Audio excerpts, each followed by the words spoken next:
Buenas tardes a todos, todas, todes. Bienvenidos a la tercera mesa del primer coloquio de cine LGBTQ+, entre la visibilidad y la inclusión. Ya están con nosotros los 5 ponentes que tendremos en esta mesa. Comenzaremos con la participación de la maestra Leslie Itzel Zavala de Hernández. Ella nos presentará la ponencia La utopía de la independencia en el siglo XVIII, retrato de una mujer en llamas y la percepción lésbica.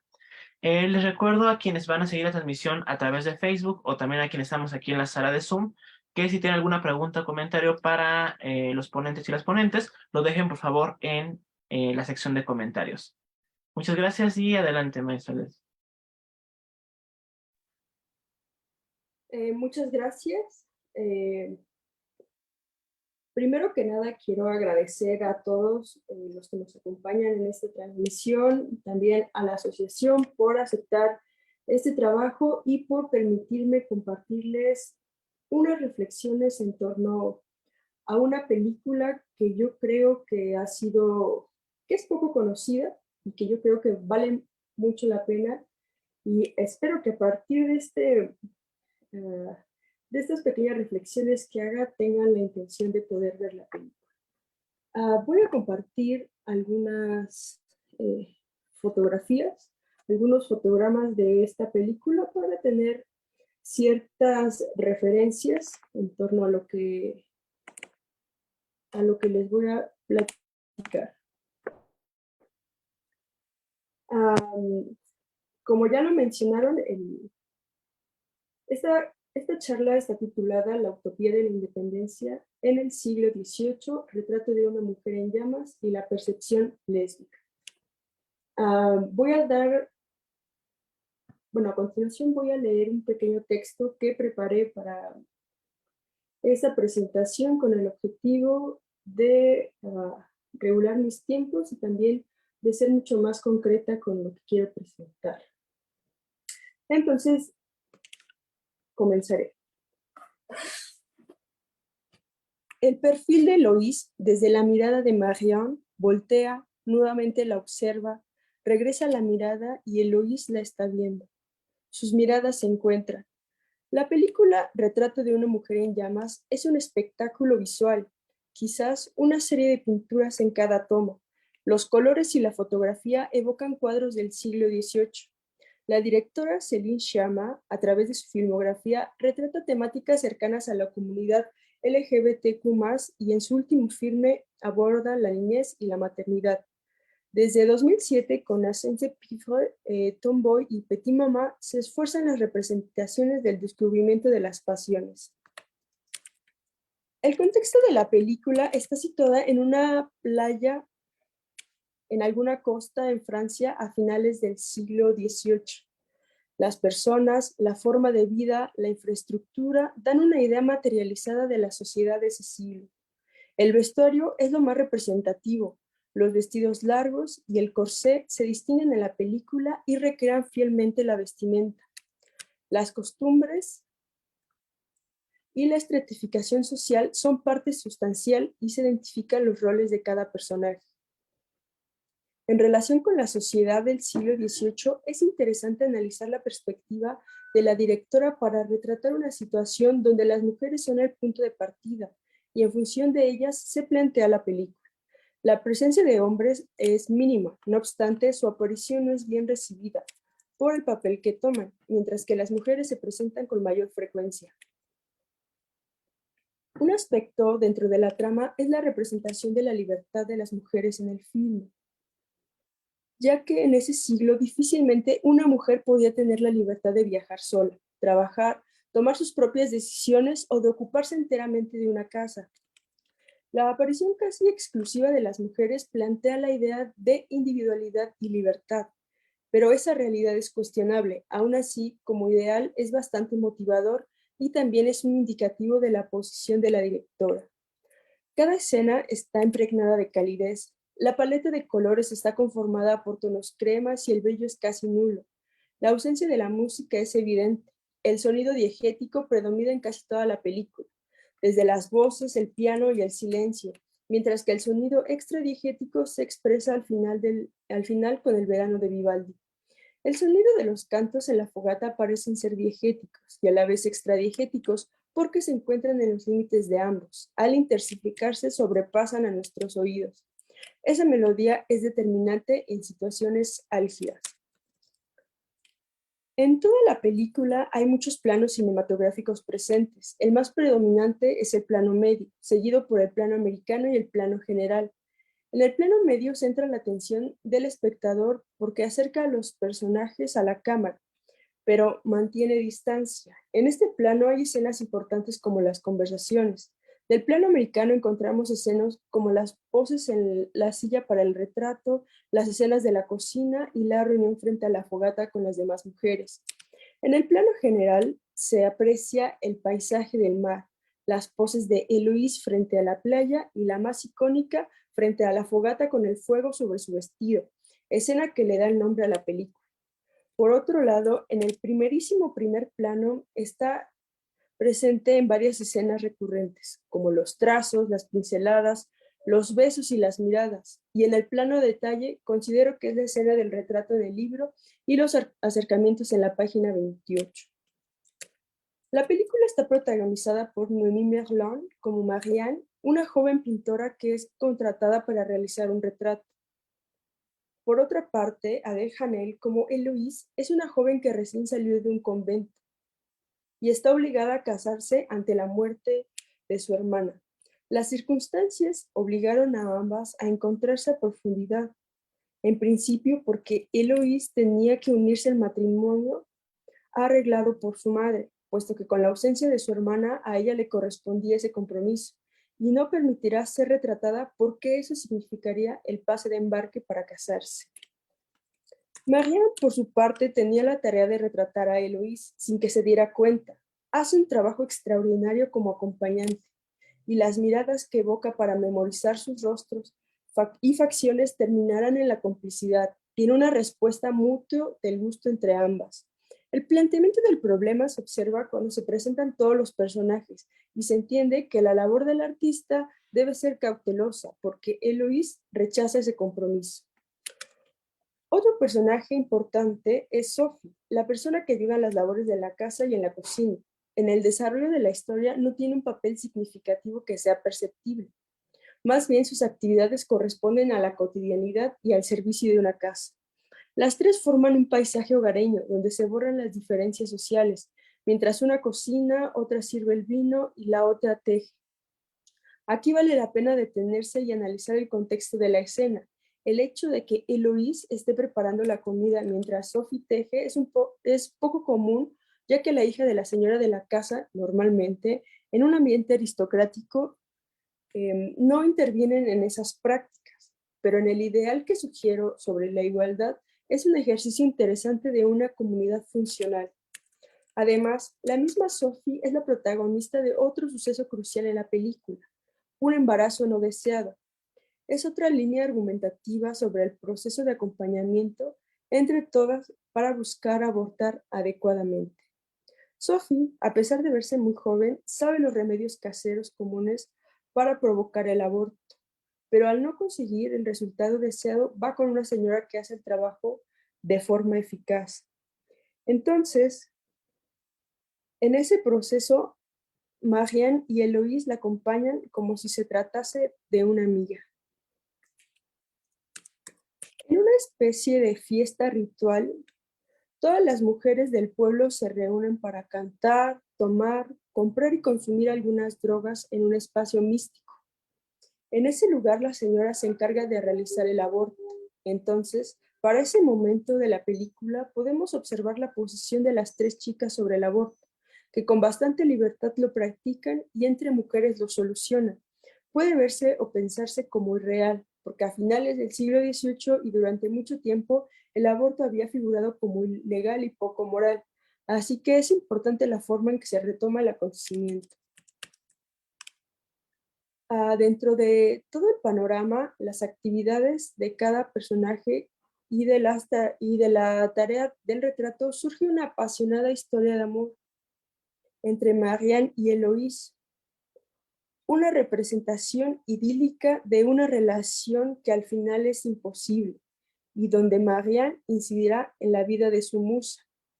Lo complicado de la situación hace que un encargo se vuelva el destino de la otra persona, considerando que su relación cambia de pintora y musa a amantes. La trama es interesante. A pesar de contar con una historia de amor y deseo entre dos mujeres, es importante que la directora no hizo reparo en ello o que ella plantee el amorío con etiquetas. Al contrario, lo desglosa de manera natural que no necesita explicaciones. Las escenas donde las protagonistas están juntas rondan aún en la línea del erotismo y expresan una delicada sensación del deseo.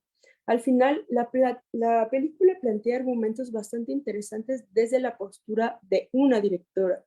Todos los elementos del filme se disfrutan por la calidez de las imágenes, la fotografía y la sencillez del marcar una escena. La posición de la directora respecto a los hombres deja entrever que no son bienvenidos. En una utópica sociedad de mujeres, la vida se resuelve entre ellas. Entonces, las figuras masculinas irrumpen el paisaje y al final representan un porvenir negativo. La percepción lésbica a la que me refiero es la visibilización de las mujeres en muchos sentidos, así como su importancia dentro del mismo sentido de la dirección, ya que si bien la directora es mujer y porque quiso retratar una historia donde la independencia podía ser alcanzada en un momento donde no había libertad. Resulta importante reconocer que el amor es una constante en todas las épocas.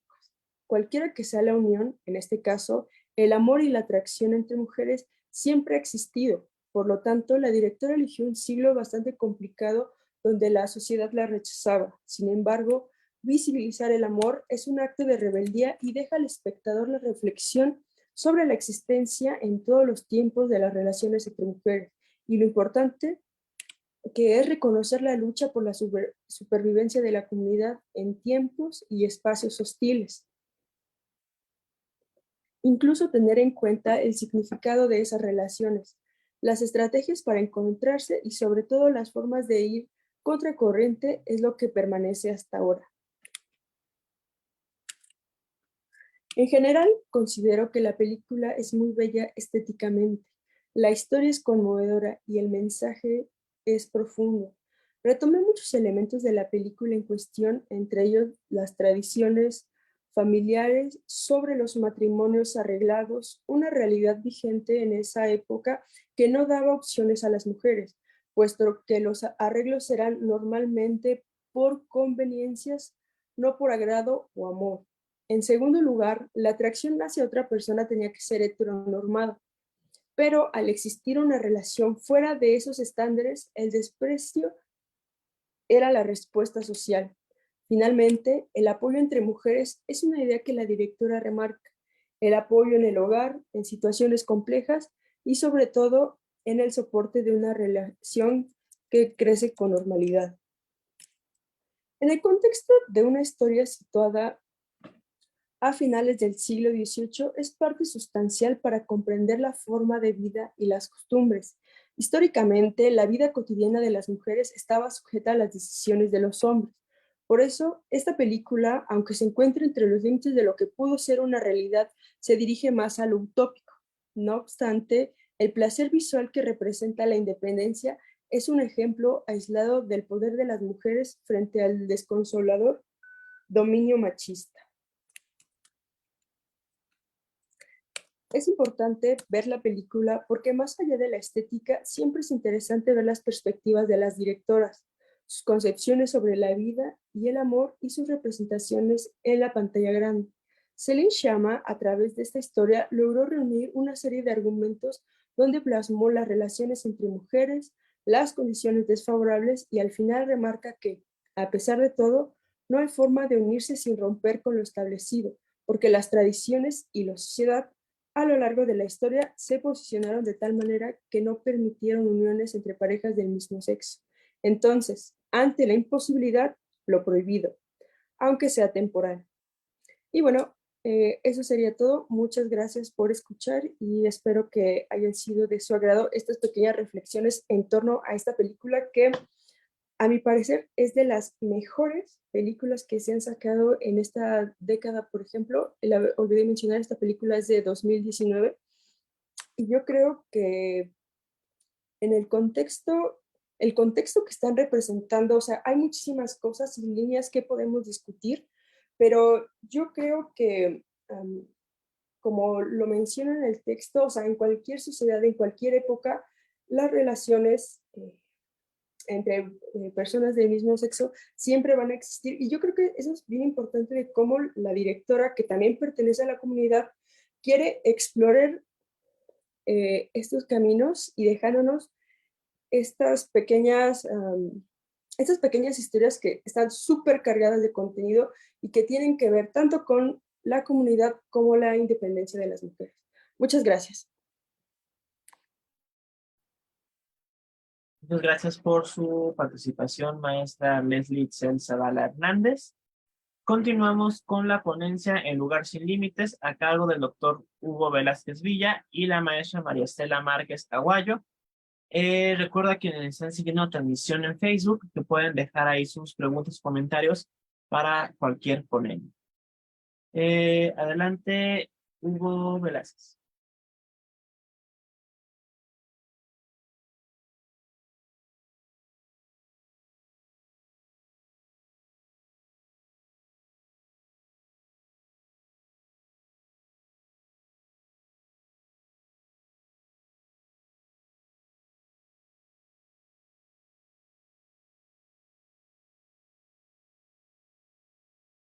No se escucha.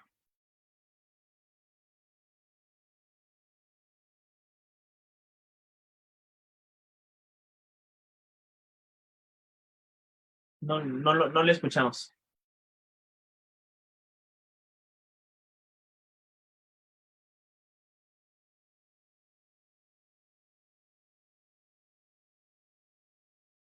¿Escucha? ¿Ya? Ya se escucha. Bueno, te escucho diferido. Hablas y de repente llega la voz, pero ya se me escucha, ¿verdad? Sí, ya se escucha. Bueno, perfecto. Miren, voy a empezar. Mi colega, la maestra Estela Márquez, no pudo asistir. Está ahorita en un seminario del doctorado. Ah, perdón. Bueno, está en un seminario del doctorado. Voy a tratar de limitarme a los 20 minutos. Perfecto, gracias. Empiezo. Antes de que se vaya ¿cómo se llama? Se vaya Espérenme, no me deja ver el documento. Perfecto. Mi texto va a ser, el texto que vamos a leer es trata sobre El Hogar Sin Límites. Es una novela de Donoso, es una novela muy comentada, es hecho películas y de una manera curiosa forma parte como del canon de minorías sexuales aquí en México. Bueno, empiezo con el texto. Todo sucede un día domingo. Todo sucede un día domingo. La novela de Donoso acude para desarrollar su argumento a mitos y símbolos religiosos. Por ejemplo, en la novela como en la película, la llegada de la Manuela exige, aún no lo sabe, pero será residente eterna del pueblo, exige una consagración, un bautismo, carta de ciudadanía. Al inicio serán humillaciones, toqueteos y al final de ese ritual que nos parece bárbaro, la arrojan al río. Y en la película es un charco de aguas sucias. La Manuela se desnuda, se advierte que tiene el pene grande, la japonesa, personaje que se insinúa sexualizada. En ese momento se le ocurre la apuesta. Es evidente el simbolismo sacro de la escena, pero también el erótico. Ya quedó atrás la alegría por el triunfo del cacique y la japonesa desea demostrar quién es ella. La apuesta es simple, ni un homosexual como la Manuela puede resistirse a sus encantos. En la novela, a la Manuela le da asco, en la película termina enamorada.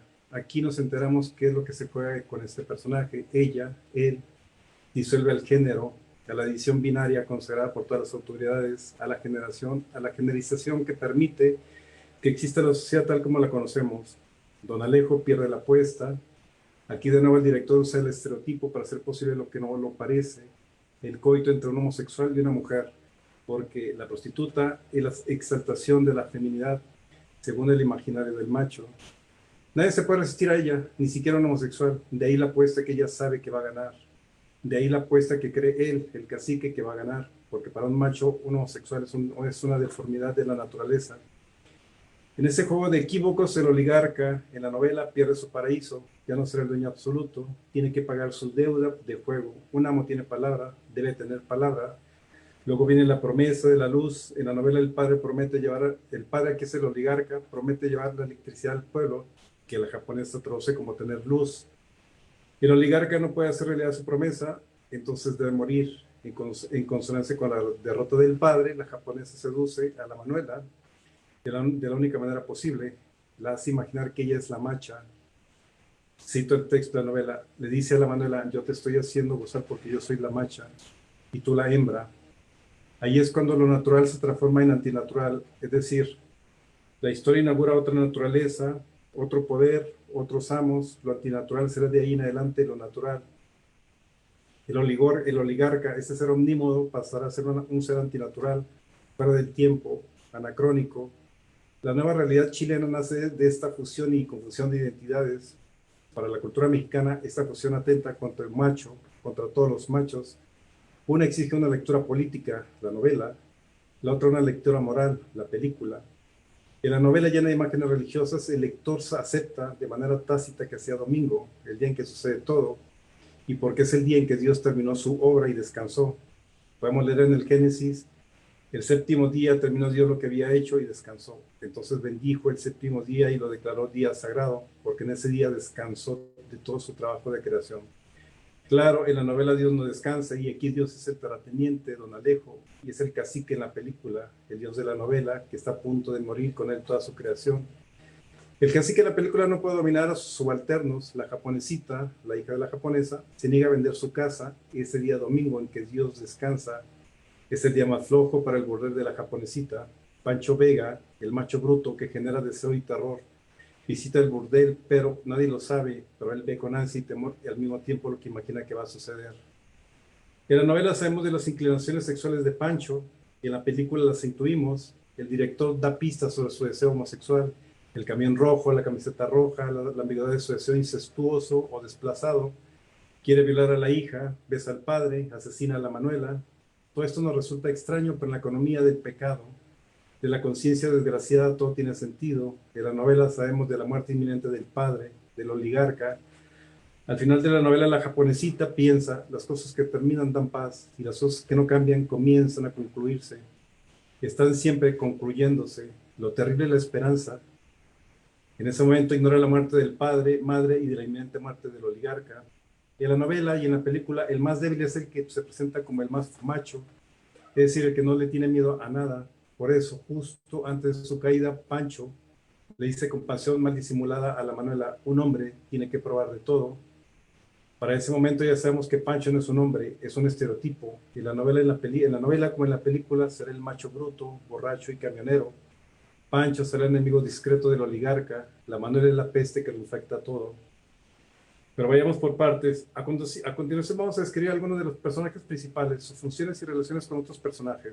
La japonesita, que es la hija de la japonesa grande, ella le hereda el burdel. Y en la novela tiene 18 años, en la película asumimos que tiene la misma edad. En la novela y en la película hay muchas diferencias. Creemos que es por la traducción de un texto escrito para un lector chileno y la película para un espectador mexicano.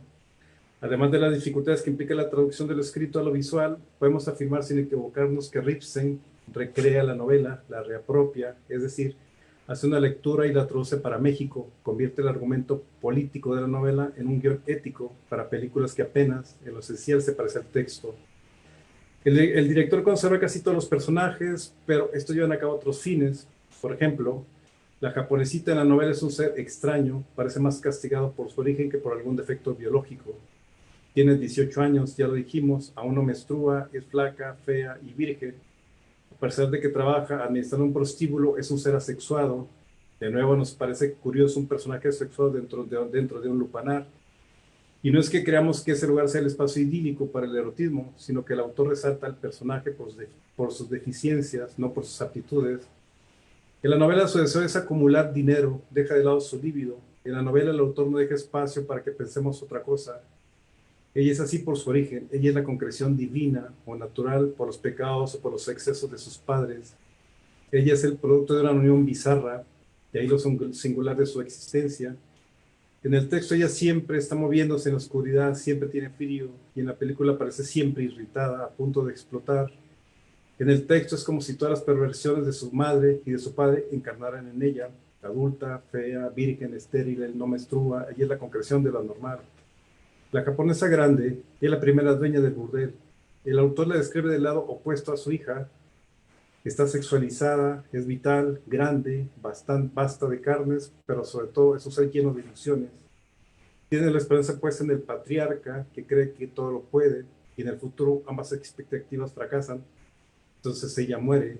Es un personaje con mucho carácter, que puede conseguir lo que desea, y es poco lo que desea. Como todos en el pueblo, está sometida al gran patriarca, el oligarca don Alejo Cruz. A diferencia de la película, ella se prohíbe enamorarse de algún hombre. Tuvo amoríos con el patriarca en su lejana juventud. En la película, la japonesa es alegre, amable, tierna, ingenua, y como en el texto sometida al patriarca. No debemos olvidar que en la novela y en la película, en su burdel se centra en la campaña electoral. Es importante retener que en su burdel ella organiza la campaña electoral. Si en la película esto se toma de manera incidental, casi como parte del folclore de la cultura política mexicana, en el texto es esencial este hecho. El lector atento interpreta eso como el valor que el autor le da a la incipiente democracia chilena, por lo que podemos pensar de los electores de esa democracia prostibularia. En este momento aparece lo relevante de la novela, el hecho de una mujer que regentea un prostíbulo, que tuvo como amante a la oligarca, que ahí se organizan las elecciones, que tiene una hija con un homosexual que recién acaba de conocer, que es inmune por oficio al amor, que solo tiene deseo sexual, que tiene una hija por una apuesta que hace con el patriarca. Esas son las señales del fin del mundo semifeudal chileno. La Manuela en el texto y en la película es una migrante. En el texto se acentúa más, en la película apenas le dan unos segundos para que el espectador se dé cuenta que ella viene de fuera. Esto es esencial en la novela. Para eso el autor acude al lugar común de los mitos o de los imaginarios. La Manuela es una extranjera, y como todos los males en los mitos y los imaginarios siempre llegan de fuera, ella representa el mal. Llega al pueblo, va al burdel a trabajar, ahí va a representar su papel de bailarina, y por puro azar encontrará en ese burdel trabajo y hogar. Será copropietaria, será travesti cuando le demande la oportunidad y el deseo, y prostituta. Ella viene de un mundo sórdido donde la violencia ha sido su madre. Debemos aceptar que la violencia es el poder concretado, es pedagógica, enseña, muestra, educa, corrige, construye.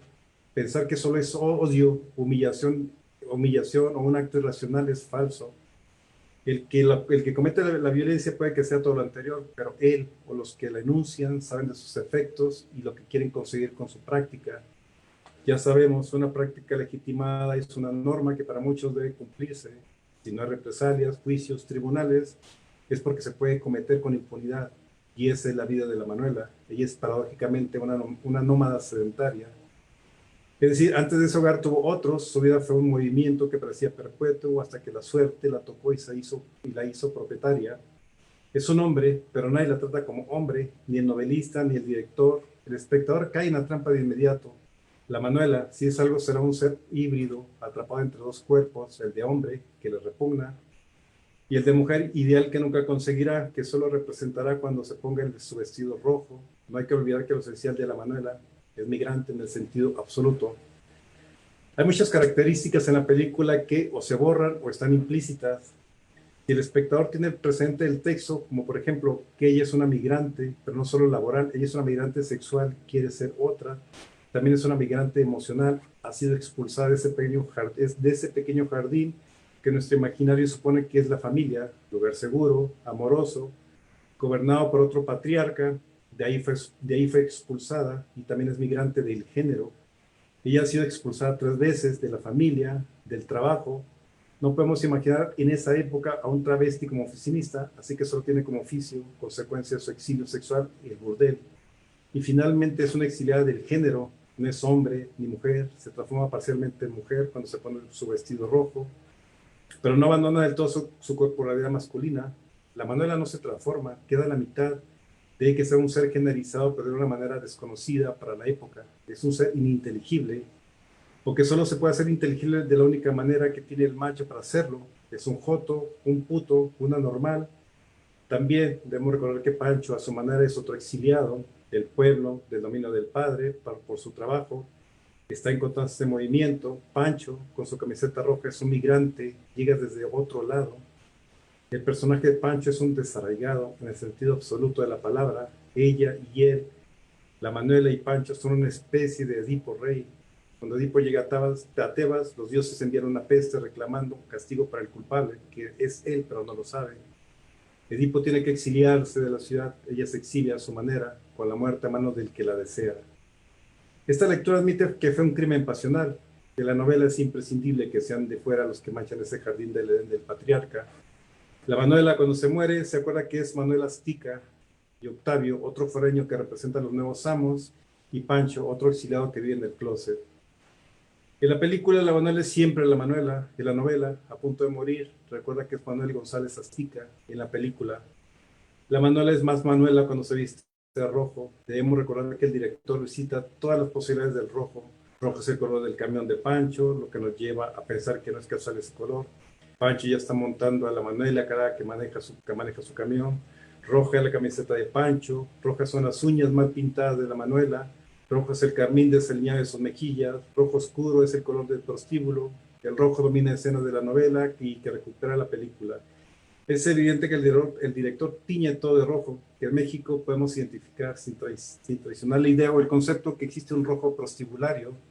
Entonces, el director pinta de manera alevosa la Manuela y el decorado con ese color rojo, el color del sexo, rojo, el color de la muerte. En la novela, el compadre Octavio llega de fuera, en la película vive en los límites del reino de Don Alejo.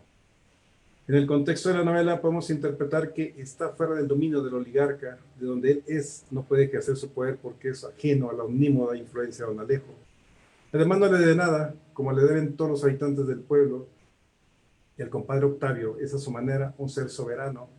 También tiene dinero, pero no linaje, y representa en la novela a los nuevos amos, pero ya no será uno como Don Alejo, serán muchos amos.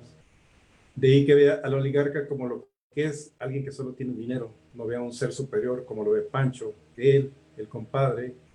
A la manera de la serpiente del paraíso, tienta a Pancho para que se rebele. Pancho lo obedece, lo hace y confronta humillado al padre. Paga su deuda con el dinero de su compadre y cuñado, Octavio. En ese momento se sabe libre del padre, que le prohíbe ir al burdel y la libertad se demuestra desobedeciendo la orden del padre. Se va con la Manuela y peca, desobedece a su Dios. Pancho nunca es dueño de sí, siempre le ha pertenecido a otro, y al otro plural que obedece es el pacto que tiene con la manada, porque un hombre necesita a otro o a otros para reconocerse o desconocerse. Pancho va al burdel, quiere demostrar varias cosas, es libre, que no es homosexual, intenta violar a la japonesita y finalmente que es parte de la manada de machos, entiende que será su deseo es caer, es exiliarse, es colocarse en el mismo lugar que la Manuela, convertirse en un ser expuesto, sin derechos, sin reconocimiento, a merced de todas las violencias que le dirigen los otros hombres. En ese momento entendemos hacia dónde nos lleva el autor de la novela, como el director de la película.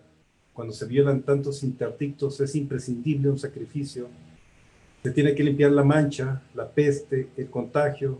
Todo esto a primera vista no se puede percibir, pero en ese universo gobernado por un patriarca a punto de la extinción o el nacimiento de un nuevo mundo es imprescindible cometer un sacrificio.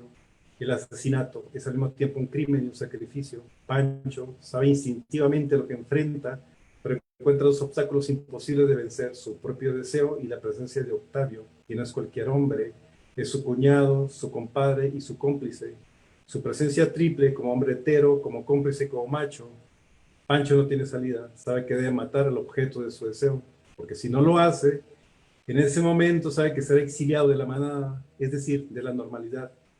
Aquí marcamos los límites de nuestra lectura. Si algunos críticos han visto una especie de denuncia del odio en contra de las minorías sexuales, nuestro argumento no se adhiere a esa interpretación.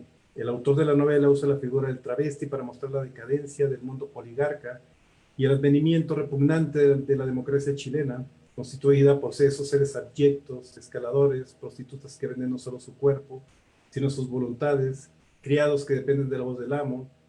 Es evidente que esta lectura política de la novela desvela su clasismo y homofobia. No nos resulta extraño que su autor fuera homosexual y homófobo al mismo tiempo. Para el caso de Ripstein, la película traduce el argumento a lo que el autor cree esencial para el público y la cultura mexicana, la figura del macho que no lo es. El ritmo entre cine de ficheras y cine de hacendado de la época de oro del cine nacional es cliché. Todo es esquemático, el director señala quién es quién para que el espectador no le queden dudas. Gonzalo Vega es homosexual de closet, Octavio, el compadre, es una especie de igualado que no respeta las jerarquías sociales. La película presenta más a un resentido social que a un sujeto que ha sacado sus propias conclusiones políticas. Sabemos que la novela no es un rico, es una especie de casi nuevo rico. Así lo muestra la película, nos parece más puntilloso y clasista que el hacendado. Si aceptamos que los personajes son la representación de una subjetividad social, nos parece evidente que la Manuela no representa a todos los travestis, pero tiene algo de ellos. Sobre todo el director la hace inteligible al espectador de una manera que es más próxima a la caricatura. Es cobarde, a veces infantiloide, borracho, irresponsable, carece de otro sentido que no sea el erótico, es plano, solo desea sexo, quiere ser mujer y ser deseada por los hombres. Es una caricatura en manos del director y él, representa el máximo peligro para la sociedad, para el hombre, porque es seductora. No es posible su existencia, no es posible un orden, un cosmos donde existan individuos que no solo se escapen a las normas, sino que vivan sin disciplina, su rebelión en público. Don Alejo Cruz y sus perros. En la novela es un hombre mayor al borde de la muerte, pero antes de morir ve cómo su reino se desmorona. Es un viejo terrateniente y heredero de la familia que siempre llevó las riendas en el olivo. Quiere, como todos sus ancestros, dirigir los destinos de todo el pueblo y de todos y cada uno de sus habitantes. Los hace vivir, reír y también los hace sufrir y morir según su voluntad. Es un dios para sus criados. Predeciblemente ha tenido varias mujeres. Es así porque no conseguimos el poder ni la riqueza sin esos placeres del macho. Misia Blanca, su esposa, en la novela es una señora distinguida, es rubia y al igual que en la película, pero menos acentuado, enloquece por la muerte de su hija. El oligarca tiene el poder de convencer al pueblo, a sus criados, que él lo puede todo, pero la novela empieza justo cuando empieza a perder su hegemonía política. En la lectura de la novela acudimos a la doble muerte de Don Alejo, su muerte física y su muerte simbólica. El terrateniente como poder político ya tiene fecha de función. En la novela aparece siempre rodeado de 4 perros negros, o sea, siempre serán 4 y siempre tendrán el mismo nombre. Intuimos que debe ser 4, como los puntos cardinales suponen dominio absoluto. Siempre 4 y siempre con los mismos nombres, lo que supone eternidad. Los 4 perros son los guardianes de la casa del oligarca y de su autoridad. Son un símbolo más que una presencia concreta real. Los vemos actuar en la película, pero ahora serán solo 2 perros, uno blanco y otro negro, cuando los asocia contra Pancho y contra Octavio. En ese momento sabemos que han sido expulsados de su paraíso. Eso los lleva, como un acto de rebelión, al burdel. Esos perros son los guardianes de su dignidad. Ellos llevan a cabo su veredicto. Don Alejo representa ese mundo que está a punto de morir. Podemos representarnos el camino que va de un pasado semifeudal a uno donde el progreso definirá las vidas de los nuevos ciudadanos. La metáfora que usa el autor es inmejorable. La electricidad, es decir, la luz algún día próximo llegará a El Olivo y serán las tinieblas. Otro síntoma de su desgaste como figura política son las elecciones. Los oligarcas no se eligen, son. Y vemos a don Alejo sometido a sus criados para que lo elijan. Y vemos al oligarca planeando su elección y festejando su triunfo en un prostíbulo. Y eso significa que la vida, tal como la había conocido, ya no depende de él. Depende de esos otros que son sus criados. Síntoma claro de su desgaste como oligarca. Ahora dependerá del elector, de ese elector que organiza en un burdel. En la novela se insiste en la presencia fantasmal de una ciudad llamada Talca, que representa el progreso. En la película apenas sí es insinuada, pero bajo otro nombre, San Juan. Talca, la ciudad grande, donde todos tendrán oportunidades de mejorar sus vidas. En cambio, El Olivo es un universo cerrado, se nacía, se moría, siempre bajo las reglas del amo, pero la historia cambió ese universo. Sus habitantes en algún momento de esa historia pudieron escapar, es decir, migrar hacia otro paraíso gobernado por otros amos, más parecidos a ellos, como el compadre Octavio, un ser ordinario, safio, que no se somete a la antigua tradición de respetar, temer, amar y odiar al mismo tiempo al oligarca.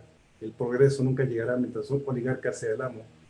Los tiempos han cambiado, el pueblo nadie lo entiende, solo Octavio. En la película no existe un otro lugar a donde huir, como lo es Talca.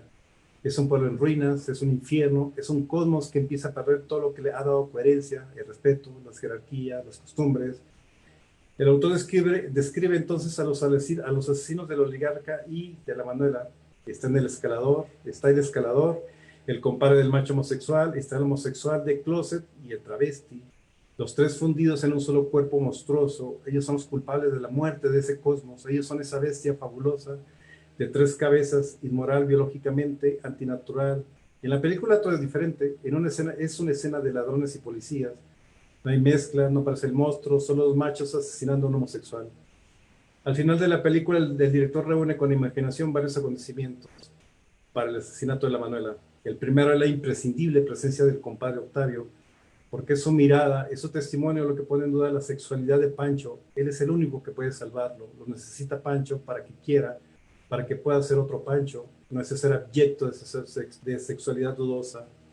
Es inevitable que asesine al objeto de su deseo, porque mientras viva el objeto, el deseo seguirá vivo. Atrapados en ese círculo, los dos saben que no pueden existir al mismo tiempo, porque la Manuela, con su sola existencia, se opone a la masculinidad fallida de Pancho. Y aparecen dos momentos esenciales en la historia de la Manuela. El primero es cuando llega al pueblo, joven y alegre.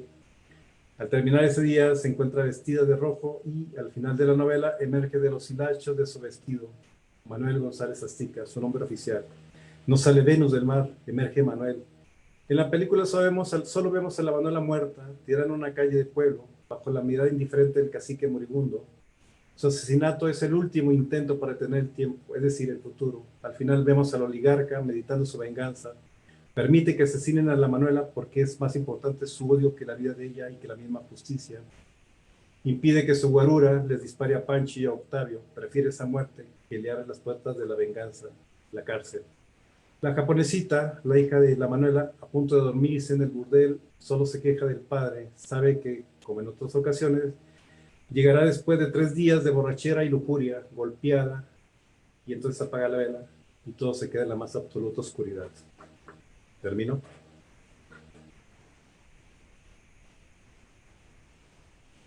Muchas gracias por su participación, doctor Hugo Velázquez Villa. Continuamos con la participación del doctor Juan Pablo Vivaldo Martínez de la ¿No escucho? Continuamos con la participación del doctor Juan Pablo Vivaldo Martínez, que nos va a Ya, presentar cállate.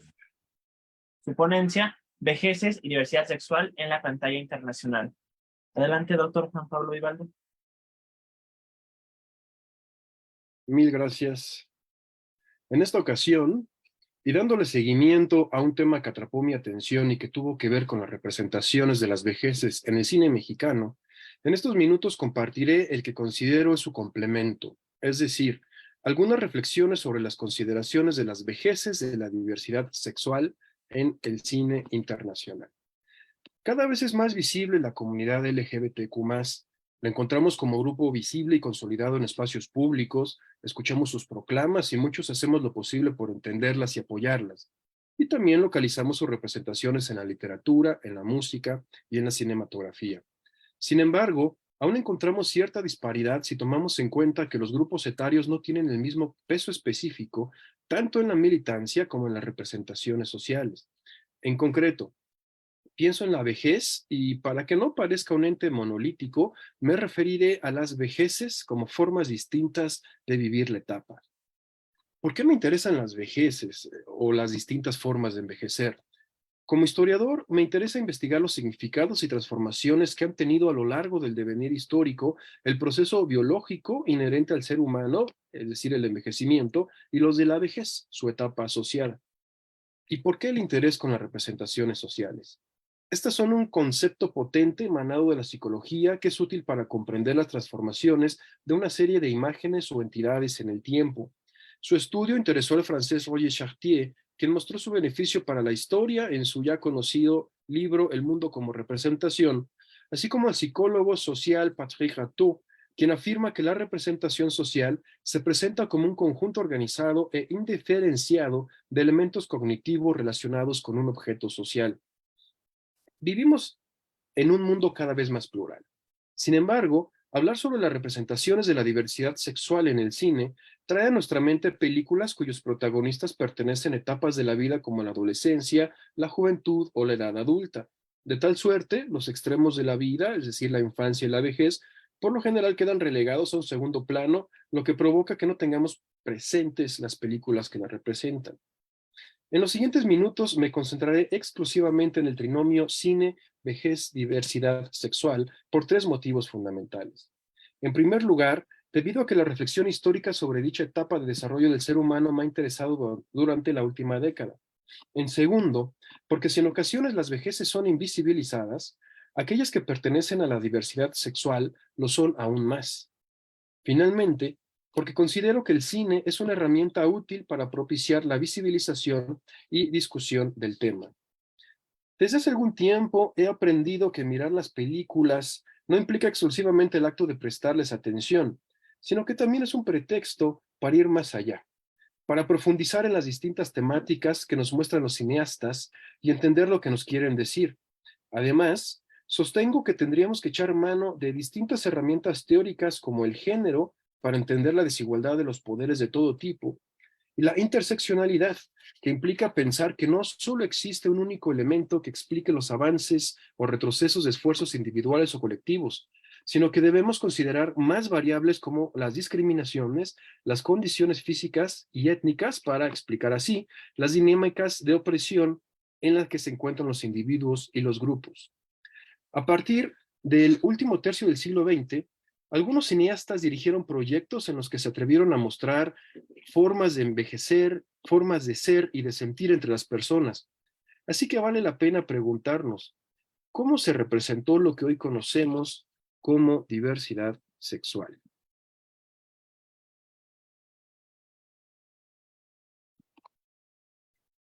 A inicios de la década de 1970, en Muerte en Venecia, aparece el conflicto de un pianista de mediana edad cuando se enfrenta a la contemplación de la belleza encarnada en un adolescente desconocido. Además, el director nos muestra la confrontación del músico hacia la idea de envejecer. Estos dos elementos que el director plasmó en su obra, que por cierto es basada en la novela homónima del escritor alemán Thomas Mann, bastan para entablar una discusión sobre el filme. A fines de esa década, el cine francés sorprendió al mundo con La jaula de las locas, una comedia que narra las vicisitudes por las que pasa una pareja conformada por un hombre gay y por su pareja trans al enterarse del matrimonio de su hijo con la hija de un político ultraconservador. Lo más grave del asunto llega cuando el primogénito les pide que cambien su modo de ser para acercarse lo más posible a una vida heterosexual. Más allá de las situaciones chuscas y de las estupendas actuaciones de los protagonistas, vale la pena reflexionar sobre la posibilidad de disfrazar las identidades de género o las preferencias sexuales por no buscar conflictos con el otro. En la década de 1980, apareció en el mundo una devastadora pandemia, el SIDA. La cacería de brujas no se hizo esperar y de inmediato se culpó a los homosexuales de esparcirla, comenzando así una discriminación cruel hacia ellos.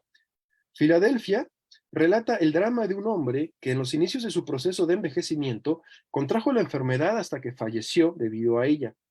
Aunque en la película no se habló abiertamente sobre la vejez, es muy probable que esta haya influido en el sector envejecido de la comunidad gay para comenzar a tomar precauciones y evitar ser contagiados. Con el nuevo milenio, llegó un fuerte impulso sobre la temática que en parte se explica por el mayor interés en los estudios internacionales sobre el envejecimiento en general y sobre las vejeces de la diversidad sexual en particular. En El amor es extraño, el director nos presenta la historia de Ben y George, un par de individuos que después de casi 40 años de relación optaron por darle legalidad a su amor y contraer nupcias. Una de las primeras circunstancias que se plasman en el filme es la diferencia de edad, lo que se confirma al comparar el cuerpo envejecido de Ben contra el físico maduro de su pareja. Justo ese es un tema que me parece que el director quiso destacar, y si no lo quiso, yo lo saco a colación. ¿Qué quiere decir la desigualdad en la edad cronológica de una pareja? ¿Para quién es importante? Sin ser adivino, me atrevo a decir que lo es para muchos, menos para la pareja. Un aspecto adicional es la importancia de contar con redes intergeneracionales de apoyo. Días después de celebrar con toda alegría su matrimonio, George y Ben se enfrentan a la difícil situación de abandonar su vivienda debido a la pérdida del empleo del primero. Aquello supuso que ambos se reunieran con las personas más allegadas, sus amigos y sus sobrinos, para hacerlos partícipes de la situación y pedirles un apoyo que llegó no mucho tiempo después. La situación es que la pareja tuvo que separarse y vivir un tiempo en hogares muy diferentes. George se fue con un par de amigos amantes de la fiesta y del desvelo, mientras que Ben se quedó con la familia de su sobrino. La intergeneracionalidad es una forma de sociabilidad que, aunque con avances y retrocesos, persigue el objetivo de comprendernos como seres humanos más allá de las edades y los géneros. Esta debe echar mano primero de un proceso de sensibilización que poco a poco contribuye a conocer la realidad de quien tiene una edad diferente.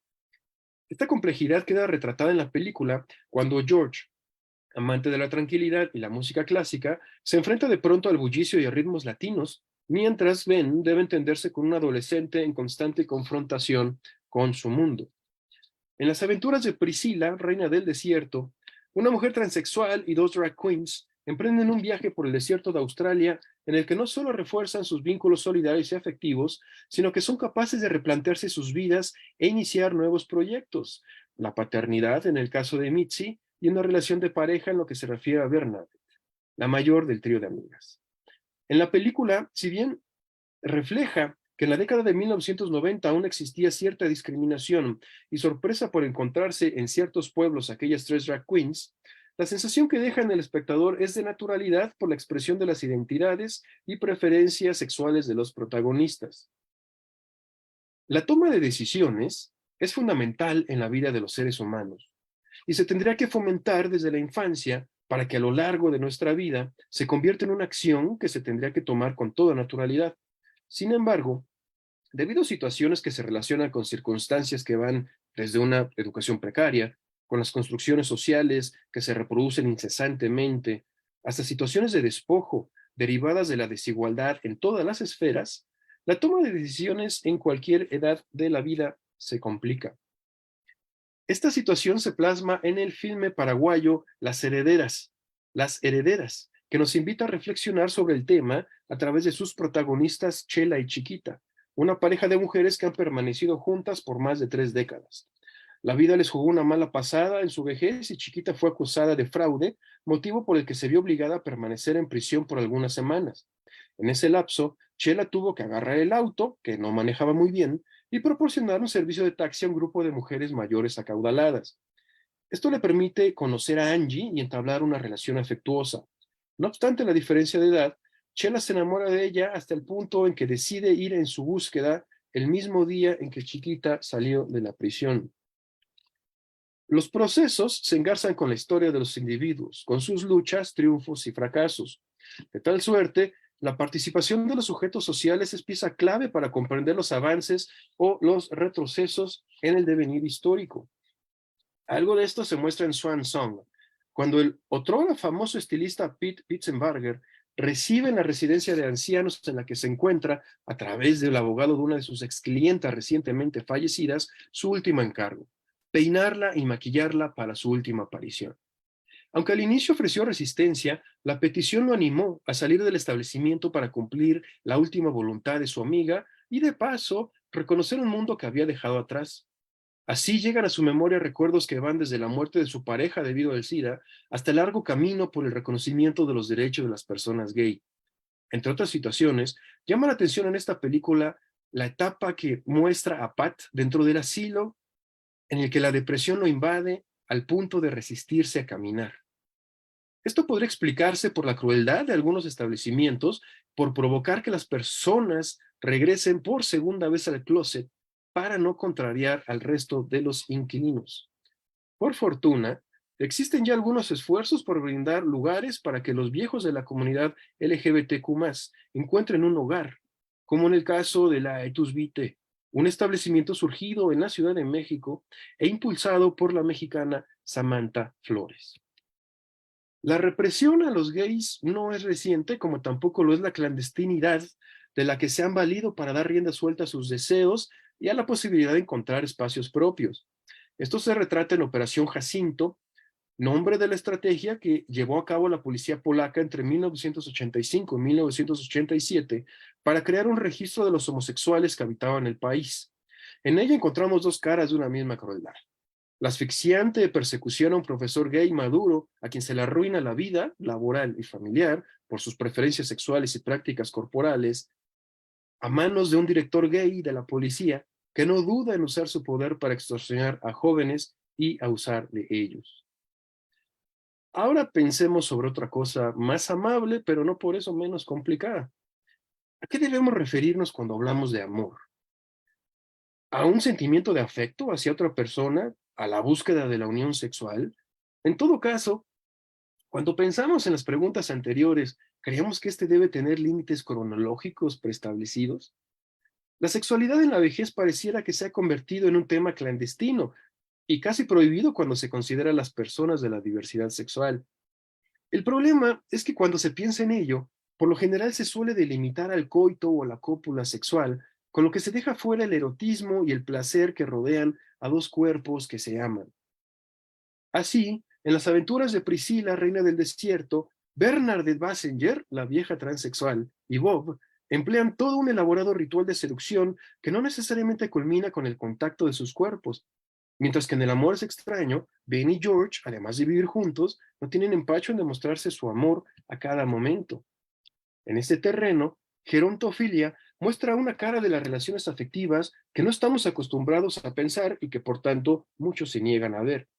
La historia narra la relación entre Lake y el señor Peabody, que surge cuando el primero, de 18 años, es contratado en un establecimiento para cuidar a ancianos, y allí conoce a quien primero se convertirá en su amigo y después en la persona a quien desea sexualmente y de quien se enamora. De la película destaca el cuidado y la atención que le brinda Lake al señor Peabody, mientras que lo hace escaparse con él de aquel lugar en el que sufría maltrato. Latinoamérica también se ha ocupado del tema a través de películas y cortos. En el caso uruguayo, el casamiento expone parte de la vida cotidiana de una pareja que concluye con su matrimonio. Julia es una mujer transexual que comparte su vida con Ignacio, un hombre heterosexual. El filme narra las semanas previas al magno evento y en él se reconstruye las vidas de ambos, los problemas que enfrentan, como la enfermedad de Julia, que lo obliga a tomar hemodiálisis con alguna frecuencia, pero sobre todo la actitud con la que avanzan en sus vidas. Finalmente, Beginners cuenta una serie de historias peculiares. Una de ellas tiene que ver con Hal, un hombre septuagenario quien años después de que falleciera su esposa, decidió confesar a su hijo adulto sus preferencias sexuales y entablar una relación con un hombre algunos años menor que él. Este caso ilustra un hecho del que tanto se ha hablado y escrito y que vale la pena seguir hablando y escribiendo. La búsqueda incesante de la felicidad en esta vida, que por cierto, es la única que tenemos. ¿Qué concluyo de esto? Si bien las películas en las que se comenzó a representar la diversidad sexual en el cine aparecieron con mayor intensidad durante el último tercio del siglo XX a nivel mundial, no fue sino con el arribo del nuevo milenio en el que también aparecieron otros personajes que no habían recibido reflectores, los viejos o las personas mayores. De la mano del envejecimiento poblacional y de la cada vez más nutrida comunidad LGBTQ+, un grupo de directores, guionistas y actores han llevado a las pantallas internacionales representaciones de un mundo más diverso, complejo y plural. Dicho grupo ha sabido comprender que la complejidad de las vejeces de la diversidad sexual merecen un tratamiento de ese tipo y no miradas simples y estereotipadas. Para concluir, invito a quienes amablemente me han prestado su atención a mirar estas películas, pero sobre todo a discutirlas pensando en elementos como los cuidados, la interseccionalidad, el edadismo, que es la discriminación de un grupo etario hacia otro, de tal suerte que hay edadismo de jóvenes a niños, pero también de niños a adultos, de viejos, adolescentes. Se discrimina por motivos de edad. Y hay que recordar que un caso especial, un caso particular de edadismo se llama viejismo. Esto es la discriminación a las personas viejas, a las personas mayores, por razón de su edad. Entonces, me parece a mí que esto no hay que olvidar, como tampoco no olvidar la historia de la lucha por los derechos humanos. De esa manera, estoy convencido de que cada vez se entenderá mejor que las personas tenemos derecho a buscar nuestra felicidad sin importar el género o la edad que tengamos. También a mí me parece muy importante pensarnos como audiencias críticas. Es decir, hay que pensar qué cine es el que merecemos, qué cine es el que necesitamos, con qué cine necesitamos discutir con nuestros hijos, con nuestras sobrinas, con nuestros sobrinos, con nuestros amigos, con nuestros abuelos. ¿Mm? ¿Para qué? Para exigir que estas visiones simples, simplistas, a las que me he referido, se acaben, se difuminen, y entonces lleguen estas visiones más complejas, estas visiones más profundas, que, como siempre insisto, deben de acompañarse de discusiones a ese nivel. Muchas gracias. Muchas gracias por su valiosa ponencia, doctor Juan Pablo Vivalde. Vivaldo, perdón. Les invitamos a poner sus preguntas en la transmisión vía Facebook y es mi turno de presentar mi ponencia, por eso cerramos la mesa. Mi ponencia se titula Diálogos intergeneracionales, la homosexualidad en la tercera edad a través de los filmes Tres Generaciones y Mi Abuela.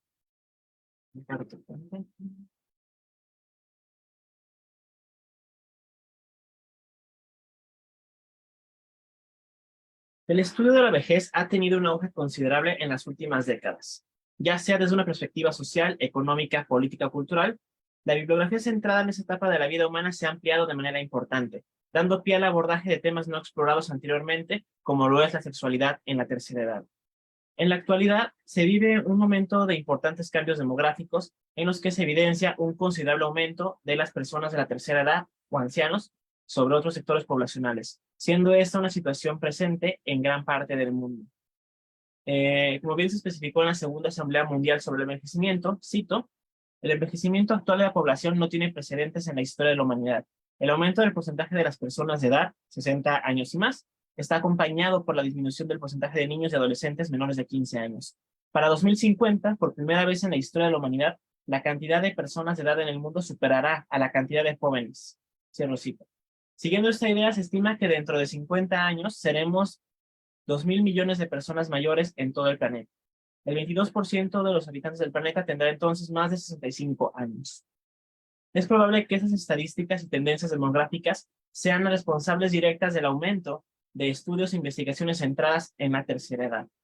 Entre las aproximaciones a la vejez, una de las ramas que ha adquirido mayor relevancia y que concierne directamente a esta ponencia es la que se centra en el estudio de la sexualidad del adulto mayor. Con respecto a esto, Irene Esguerra Velandia señala que, cito, los temas del envejecimiento, la vejez y la sexualidad han adquirido mayor relevancia en las últimas décadas, pues se aprecia que antes eran temas tabú, alrededor de los cuales se tejían muchos mitos y creencias y solo eran tratados someramente en algunos círculos sociales. No obstante, hablar de la sexualidad en la vejez constituye algo novedoso, y la gerontología ha desempeñado un papel preponderante al tratar de dar el valor que se merece a la actividad sexual de las personas mayores en cuanto a lo que respecta a la calidad de vida. Cierro cita. Anteriormente, los estudios en torno a la sexualidad tendían a centrarse en la adolescencia, descuidando y visibilizando considerablemente al adulto mayor dentro de estos. Incluso se llega a considerar este como un tema tabú que ha sido rescatado recientemente. Esta situación es explicada a detalle por la especialista Beatriz Jimeno como una situación derivada de una sociedad centrada en los jóvenes. Una sociedad que considera el sexo como algo únicamente de los jóvenes. El sexo en la vejez no se imagina y cuando se hace provoca repulsión. La razón es que el sexo ha pasado a ser un producto más del mercado y como tal se le ha asociado a la juventud. Ambas cosas se complementan y se venden a la vez. Se vende la juventud porque es deseable sexualmente. Se vende el sexo porque está ligado a la juventud. El rompimiento de esos estereotipos de que la sexualidad es algo exclusivo de los jóvenes o jóvenes adultos ha traído consigo el surgimiento de una nueva ola de estudios en torno a la vida sexual y afectiva de los adultos mayores. Empero, el volumen de esas investigaciones resulta insuficiente al momento de contrastarlo con los focalizados en otros sectores poblacionales. No obstante, dentro de estas líneas de estudios es posible encontrarse con un campo o subapartado todavía menos explorado. En él se ubican aquellas investigaciones y textos que buscan explorar la orientación sexual en la tercera edad y cómo se vive esta en la sociedad contemporánea.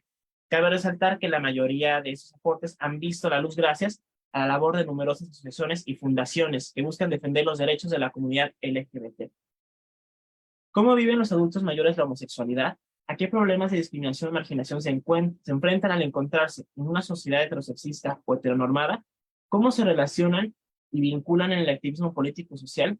Estos, entre otros cuestionamientos, llegan a ser pasados por alto, como si la misma comunidad LGBT y los estudios en torno a ella omitieran un tema tan relevante y vigente.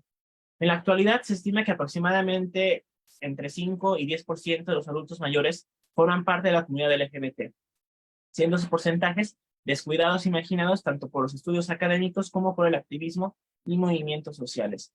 Pareciera ser que en la actualidad, mientras más se gana en el campo de la lucha de derechos y en contra de la discriminación de algunos sectores poblacionales, se descuidan otros igual de importantes y trascendentes. En ese sentido, el adulto mayor homosexual se encuentra en una doble encrucijada, pues debe hacer frente a la discriminación y marginación que la sociedad ha erigido alrededor de personas de su edad y al mismo tiempo enfrentarse a otra discriminación, la homofobia.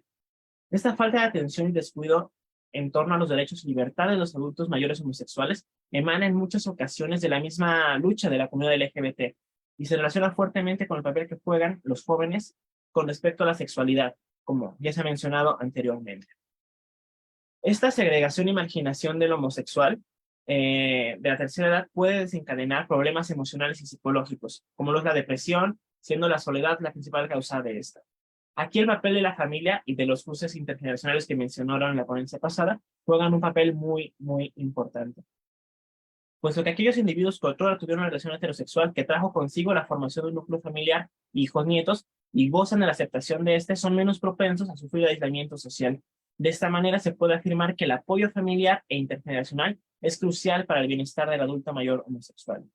En medio de este panorama es preciso hacer hincapié en las condiciones particulares de las mujeres homosexuales pertenecientes a la tercera edad. Estas parecieran encontrarse prácticamente invisibilizadas en la sociedad. Sue Westwood y June Law atribuyen esa situación a la existencia de una tríada discriminatoria que se posa sobre ese sector poblacional, misma que se encuentra compuesta por el edadismo, sexismo y heterosexismo. Para las lesbianas, la tercera edad supone en la mayoría de los casos una agudización de la discriminación, en gran parte desprendida del aire de juventud creado por el mismo colectivo LGBT. Incluso en ocasiones, la llegada de la vejez trae consigo un retroceso en lo que se refiere a una libre expresión de la sexualidad. Cito: muchas de ellas aprovecharon la transición política y el cambio de actitudes en sexualidad para hacerse públicas o salir del armario, y en la actualidad se enfrentan a la amenaza de que el armario vuelva a cerrar sus puertas con ella dentro.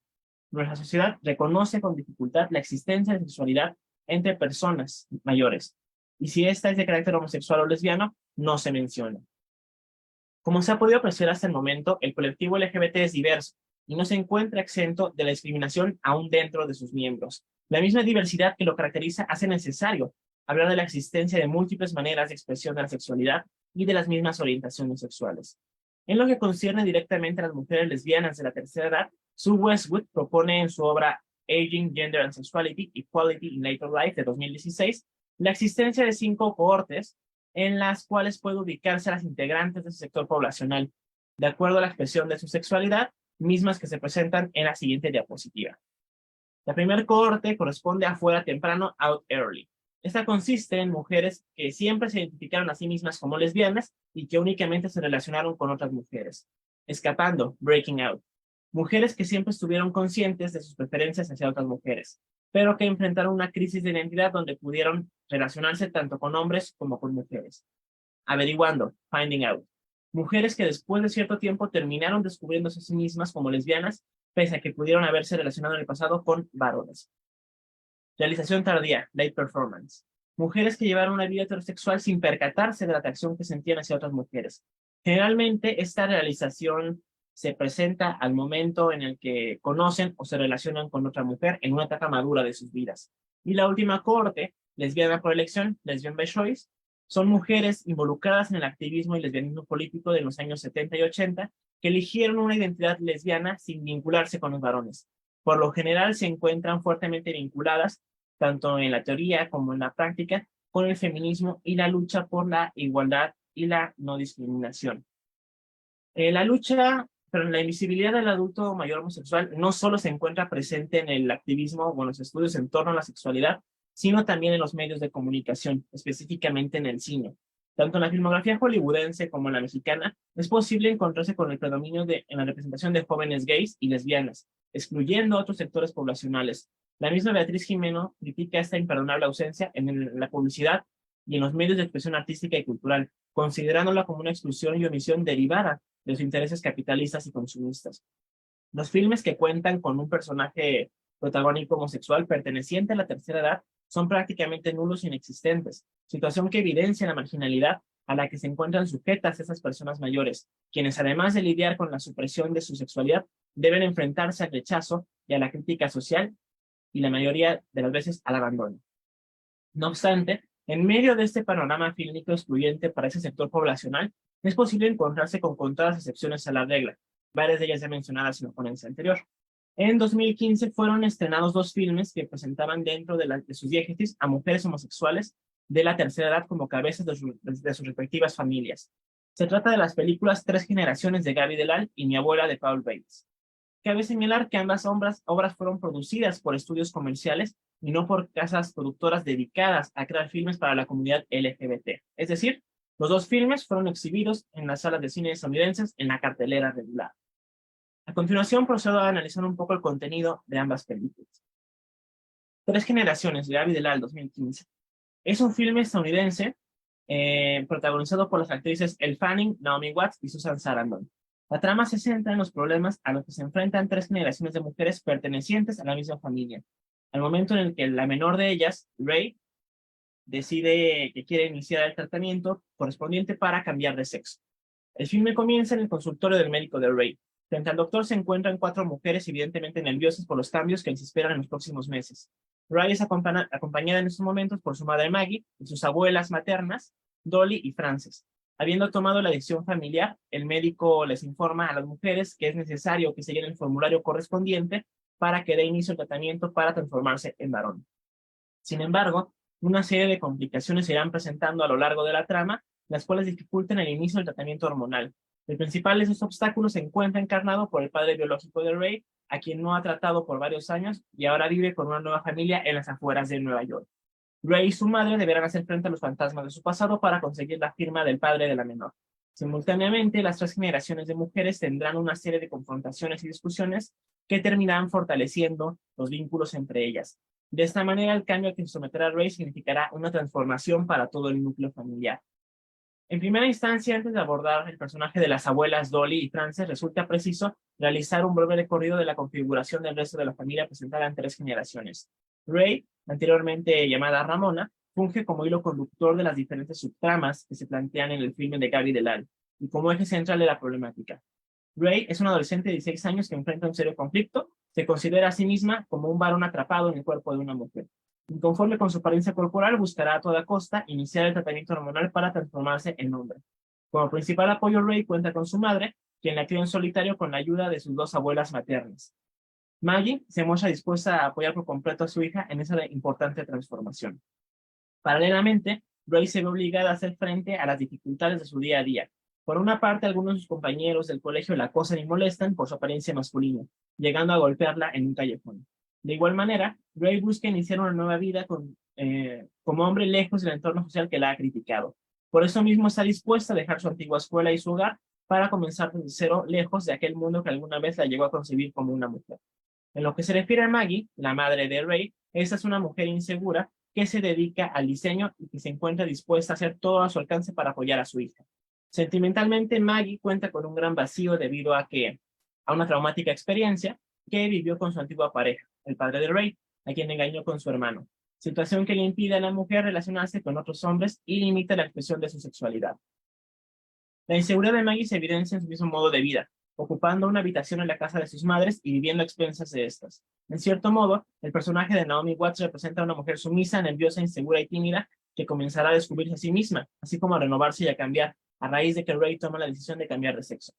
La tercera generación de la familia se encuentra representadas por las abuelas Dolly y Frances, quienes son pareja desde hace bastante tiempo y quienes fungieron como madres de Maggie. En específico se hablará de Dolly, quien es la madre biológica de Maggie y quien tiene mayor peso en la diégesis que su novia. Dolly, el personaje encarnado por Susan Sarandon, es una mujer de la tercera edad que se muestra preocupada por lo que sucede a su familia y siempre busca estar opinando en torno a las decisiones de su hija y su nieta, situación que le ocasiona varios conflictos a lo largo del filme. En cierto modo, se podría considerar que en ella recae el papel de la matriarca del núcleo familiar, puesto que adquiere un rol protector y mediador con las demás mujeres. Dodo, como también es llamada, se define a sí misma como una lesbiana conservadora, es decir, como una mujer que apoya y defiende la libertad de las mujeres para relacionarse sentimentalmente con otras mujeres. Sin embargo, en un inicio llega a mostrarse en contra de la decisión de su nieta, considerando que eso va más allá de lo que ella considera adecuado o correcto. Incluso, Llega a mencionar que todo sería más sencillo si Ray se aceptara a sí misma como una lesbiana, eso sin comprender que su nieta no se siente conforme con el cuerpo que posee. De igual manera, Dolly se desempeña como activista feminista, abogando por los derechos y la igualdad de las mujeres, por lo cual llega a considerar que Ray está cometiendo una traición a las mujeres al desear cambiarse de sexo. En específico, menciona que ella y Frances han estado luchando en contra de la mutilación genital femenina, por lo que considera que el tratamiento al que desea someterse su nieta incurre en lo que ella tanto ha denunciado y criticado. No obstante, conforme transcurre el tiempo, Dolly termina cediendo y aceptando a Ray, dándose cuenta con ello del paso del tiempo, del cambio de la sociedad y percatándose que no solo su lucha personal es lo que importa. Tomando esos elementos en consideración, podría situarse a Dolly en un punto medio entre las dos cohortes de lesbianas de la tercera edad propuestas por Sue Westwood. Por un lado, comparte características con las mujeres situadas en la cohorte de Escapando, Breaking Out, puesto que siempre se consideró a sí misma como una mujer homosexual, pero que llegó a relacionarse con varones durante alguna crisis de identidad, de la cual fue fruto Maggie.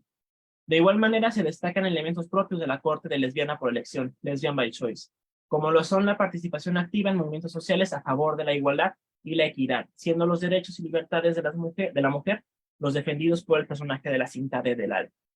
Por otra parte, Dolly es representada como una mujer libre y directa que no teme decir lo que le incomoda. Vive su sexualidad sin temor a ocultarse o a ser criticada por los demás.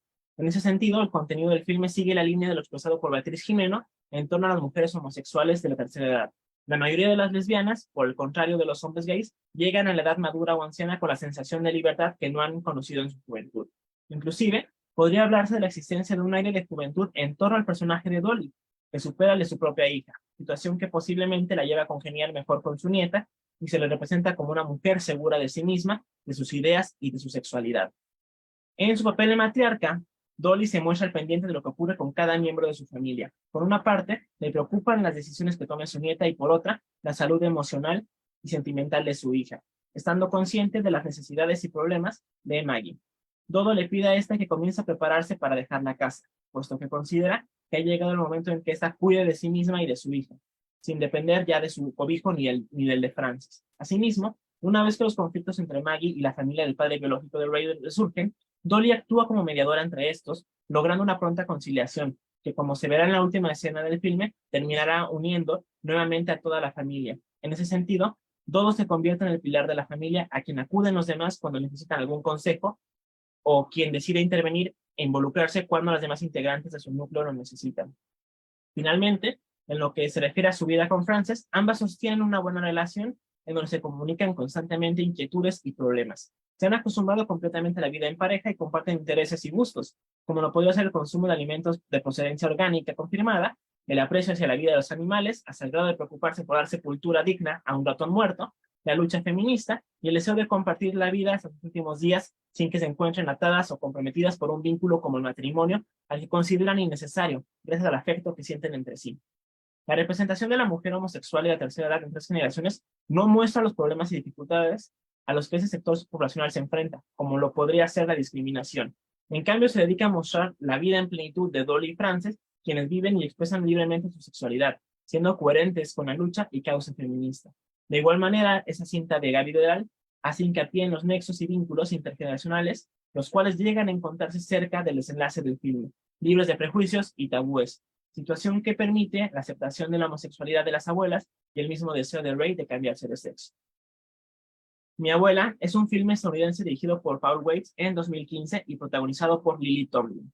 La trama se centra en la complicada vida de Elle, una académica y poetisa de la tercera edad que acaba de dar por terminada su relación con Olivia, una mujer de mediana edad, una relación que terminó de forma violenta y abrupta. En su pesar, él recibe la inesperada visita de su nieta Sage, quien ha acudido a ella pidiéndole un gran favor, el dinero necesario para practicarse un aborto. Él, al haber tomado la decisión de saldar todas sus deudas en unas semanas antes y haber cancelado todas sus tarjetas de crédito, no puede proporcionar a su nieta el dinero que necesita. Sin embargo, juntas emprenden un viaje que las llevará a conocerse a sí mismas, así como a enfrentar viejos problemas que habían dejado sin solución en su búsqueda por el dinero. En su recorrido, él y Sage se reencontrarán con personajes de su pasado que evidenciarán la compleja vida que ambas mujeres han llevado. Cerca del desenlace del filme, se verán obligadas a recurrir a Judy, la madre de Sage, quien ignoraba el embarazo de su hija. Situación que dará pie al encuentro de 3 generaciones de mujeres con diferentes ideales y maneras de ver la vida. Nuevamente, Al igual que en Tres generaciones, resulta preciso hacer una breve descripción del núcleo familiar presentado en Mi abuela. En lo que concierne al personaje de Sage, la nieta es una adolescente rebelde y obstinada que en un descuido ha quedado embarazada de su novio. Sabiéndose a sí misma incapaz de lidiar con un hijo de esa edad, Sage ha decidido abortar. No obstante, la relación del adolescente con su madre no es la mejor, por lo cual, temiendo castigos y reproches, acude a su abuela materna en busca del dinero requerido para el procedimiento médico. En el recorrido que ambas emprenderán se irá construyendo un fuerte vínculo entre abuela y nieta, gracias a la empatía y comprensión de la primera hacia la segunda. La madre de Sage, Judy, es una ocupada empresaria que tiene realmente poco tiempo para hacerse cargo de su hija. Este personaje se muestra comprometida y entregada por completo hacia su trabajo, descuidando así sus relaciones sociales y familiares. El mismo origen de Sage se encuentra fuertemente marcado por el estilo de vida de su madre, ya que Judy acudió a un centro de reproducción asistida para poder quedar embarazada, sin la necesidad de tener que lidiar con un hombre a su lado, puesto que se encontraba demasiado ocupada para enfrentarse a un proceso convencional de que hubiera implicado un noviazgo o un matrimonio en el sentido formal de la palabra. La relación de Judy con Sage es distante y fría. La madre piensa que puede sustituir su ausencia en el hogar con bienes materiales, por lo que puede tener todo lo que desee, menos la compañía, atención y cariño de una madre. De igual manera, el vínculo entre Judy y su madre se encuentra fuertemente dañado, pues la critica constantemente por su manera de ser. En lo que concierne a la protagonista del filme, él es una mujer de la tercera edad que lucha todos los días contra los fantasmas de su pasado. Recientemente perdió a la pareja de toda su vida, Violet, con quien vivió cerca de 38 años. En la diégesis se da a entender que Violet permaneció una larga temporada en el hospital antes de su inminente muerte, situación que desequilibró sentimental y económicamente a él. A pesar del tiempo, él no ha podido superar la pérdida de Violet, a quien recuerda viendo el tatuaje de su antebrazo con su nombre. Esto, aunado al hecho de que su hija y su nieta siempre le reprochan el por qué ella no puede comportarse o ser como lo fue alguna vez Violet, lo que da a entender que la difunta pareja de la protagonista llegó a fungir el papel de matriarca de la familia, y que ahora, tras su pérdida, los vínculos que unían a las tres generaciones se ha dañado considerablemente sin la existencia de un mediador entre ellas. Al inicio del filme, él termina la relación que sostuvo durante 4 meses con su novia Olivia. Esta le reprocha a la protagonista su egoísmo y su imposibilidad de demostrarle sus sentimientos. Como respuesta, él se limita a menospreciarla y a darle a entender que ella fue solo una nota al pie de su vida. Tras el rompimiento y la partida de Olivia, él toma una ducha en donde se desahoga llorando. Tal y como ocurrió en la película de Tres generaciones, en Mi abuela, la protagonista del filme también es una activista feminista. En este caso se presentan varias referencias a la vida como académica de él, en donde ésta abogó por la igualdad entre las mujeres y hombres. A lo largo de la cinta, se evidencia esta faceta del personaje en momentos particulares de la trama. Ya queda poquito tiempo. Con respecto a la corte en la que pertenece el personaje de Lily Tomlin dentro de esta película, guarda muchas similitudes con lo que ocurrió en el caso de Dolly, en Tres generaciones. De igual manera, puede ubicarse en esa intersección entre las cortes propuestas por Westwood de Escapando y Lesbiana por elección. En lo que se refiere a la primera corte, él contó con un pasado en el que se relacionó con varones, pese a siempre haberse considerado a sí misma como una lesbiana. Esto se evidencia al espectador al momento en el que, en su búsqueda de dinero para realizar el aborto, visitan a un hombre que fue pareja de la protagonista. En la conversación que la abuela y este sostienen, sale a la luz el atormentado pasado de esta, dejando en claro las dudas y crisis que tuvo con respecto a su sexualidad durante su juventud. Mi abuela es un filme que, tal como lo hizo Tres generaciones, presenta la coexistencia de 3 generaciones de mujeres, entre las que no se manifiestan tabúes o prejuicios. En cambio, se muestra una libre aceptación en la orientación sexual de él y la difunta Violet. A manera de conclusión, en esta aproximación y revisión de los filmes Tres generaciones y Mi abuela, se ha podido apreciar interesantes aproximaciones a la homosexualidad de la tercera edad. Esto de la mano de 2 personajes femeninos que rompen por completo con los estereotipos en torno a la vejez y continuamente representados en el cine.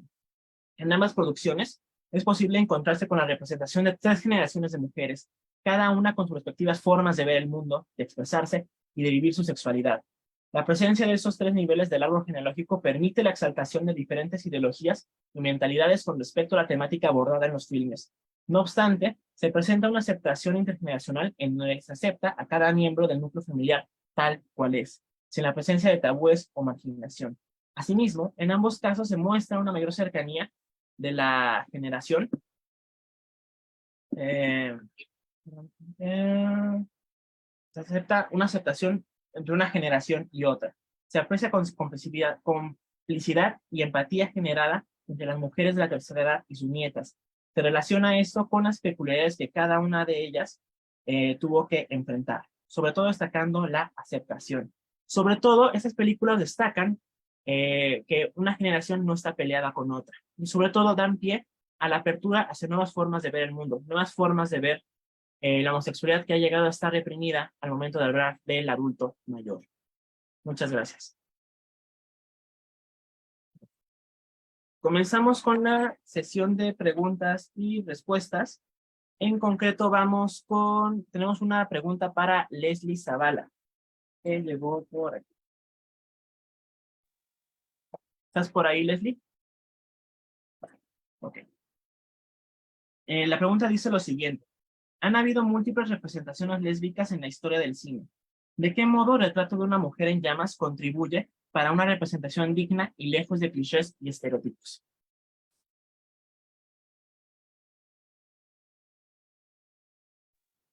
Ay, qué padre pregunta. Ay, justo en toda esa historia de las películas lésbicas que han salido, yo creo que fuera de los clichés y la propuesta que tiene la película es justo visibilizar la comunidad históricamente, o sea, ver los problemas, o sea, que no era tan fácil, pero yo creo que sobre todo es normalizar, que es la siguiente etapa que a mí me parece muy importante, es normalizar que este tipo de relaciones, o sea, dentro de la comunidad, o sea, son como cualquier otra. Y yo creo que esta película, porque, bueno, yo creo que esta película lo retrata muy bien porque la misma directora es parte de la comunidad, eh, se está haciendo un ejercicio diferente. Y yo creo que esa es la propuesta, ¿no? Y aparte porque um, va más allá a través de lo simbólico, o sea, porque no es explícito completamente. Dentro de esta naturalidad se está dejando ver las relaciones lésbicas, ¿no? Que primero, como lo decía, es visibilizar y después normalizar como cualquier otra relación. Esa sería mi respuesta. Muchas gracias. Muchas gracias, Leslie. Tenemos una pregunta para Juan Pablo, que creo que ya más o menos la contestó con la ponencia, pero leo de todos modos. ¿Qué esfuerzos se están haciendo para visibilizar a este sector poblacional? Muchas gracias por la pregunta. Fíjense que desde 2000, bueno, hace 10 años, hay esfuerzos institucionales muy importantes. Por ejemplo, tenemos el Seminario Universitario Interdisciplinario sobre Envejecimiento y Vejez, que es una reunión de representantes de escuelas y facultades de la UNAM que se reúnen para dialogar, para debatir, pero también para proponer y para hacer una serie de acciones para visibilizar las problemáticas, pero también las potencialidades de las personas viejas, de las personas mayores. Hace 8 años surgió la licenciatura en Desarrollo Comunitario para el Envejecimiento en Tlaxcala, en el Campus 3 de la FE Zaragoza. Entre otras cosas, bueno, lo que se propone es tener otra idea de la vejez, sobre todo de las vejeces, pensarlas como procesos, ¿no? Pensar como que una vejez no es igual a la otra, pero también reflexionar sobre las propias vejeces, las propias vejeces de estudiantes, de profesores, ¿no? Pensar en otros elementos que antes no se pensaba, no existían. Por ejemplo, el ahorro, qué va a pasar con las pensiones, ¿no? Y visibilizar también este asunto de las representaciones. Y como les decía, también considero yo que tenemos que ser parte de esas audiencias críticas. No solo tenemos que esperar a que nos muestre una película, una obra de teatro, música al respecto, a que debatan algunos, ¿no? También nosotros tenemos que que proponer eso, ¿no? Y en el caso particular de las películas, sí, a mí me parece que como audiencia nosotros tenemos la responsabilidad también de mostrar nuestro acuerdo o nuestro desacuerdo, ¿no? Les decía en la ponencia, nosotros merecemos un cine de calidad, ¿no? Un cine en el que se reflexione sobre todas estas situaciones, un cine en el que se muestre la realidad mm, es tan dura, ¿no? Tan tremenda de muchos viejos en este país, de viejos que pues tienen que regresar otra vez al armario. ¿Por qué? Porque pues resulta que una sociedad a lo mejor los comprendió en alguna parte de su vida, pero en esa etapa es complicado, ¿no? Pero también tenemos que pues, resaltar estos esfuerzos importantísimos, como le comentaba, la casa Laetus Vitae, ¿no? De Samantha Flores. Y cada vez se tienen que replicar muchísimo más estos esfuerzos. Gracias por la pregunta.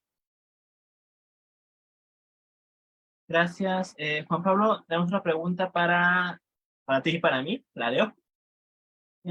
¿Consideran importante que quien interpreta a sus miembros de la tercera edad sean interpretados en realidad por actores y actrices pertenecientes al sector LGBT?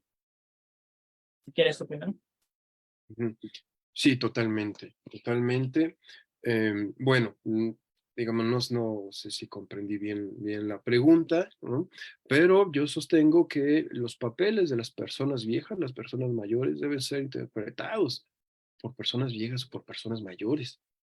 Fíjense ustedes que en 1940, estoy pensando en la película Cuando los hijos se van, con Sara García y un joven Andrés Soler, no era Andrés Soler, era su otro hermano.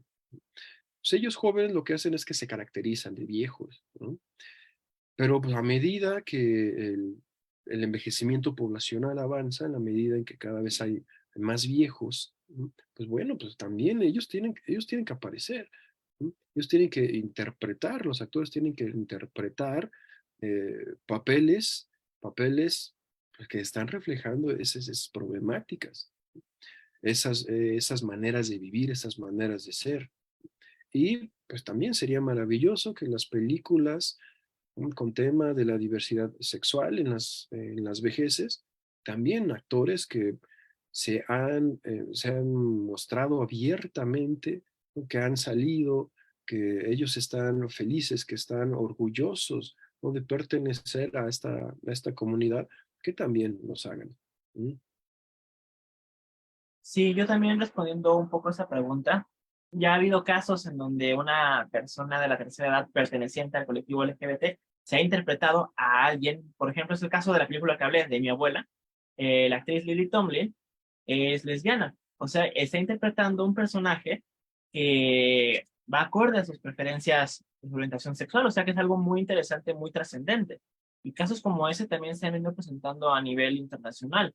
Varios de los actores recurrentes de, por ejemplo, Pedro Almodóvar, cuando tienen que, digamos, aunque sea un personaje homosexual, busca que el actor también sea homosexual para que no estén interpretando un heterosexual a un homosexual o viceversa. O sea, algo muy interesante y creo que se está dando bastante espacio para eso dentro de la industria contemporánea. Sobre todo se ha visto con las propuestas también en plataformas de streaming, días en Netflix, Amazon Prime y demás, que han dado bastante espacio para ese nuevo proceso de visibilizar y dar participación a gente que pertenecemos al colectivo LGBT+.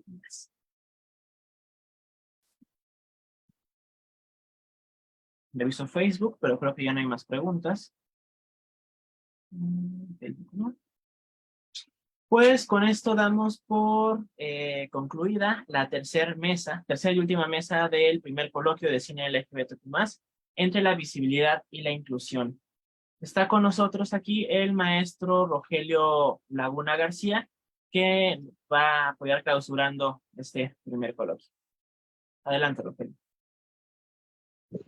Muchas gracias. Dame un segundito, nada más estoy aquí acomodando mi cámara.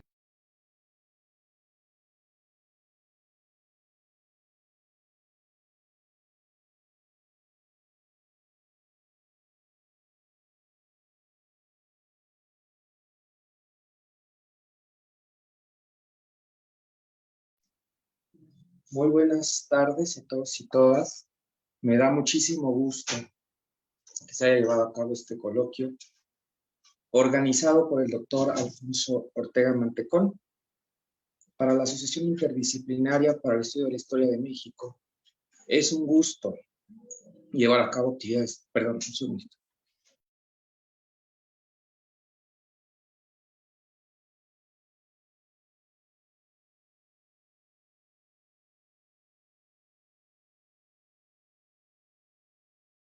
Y está un problema con la puerta.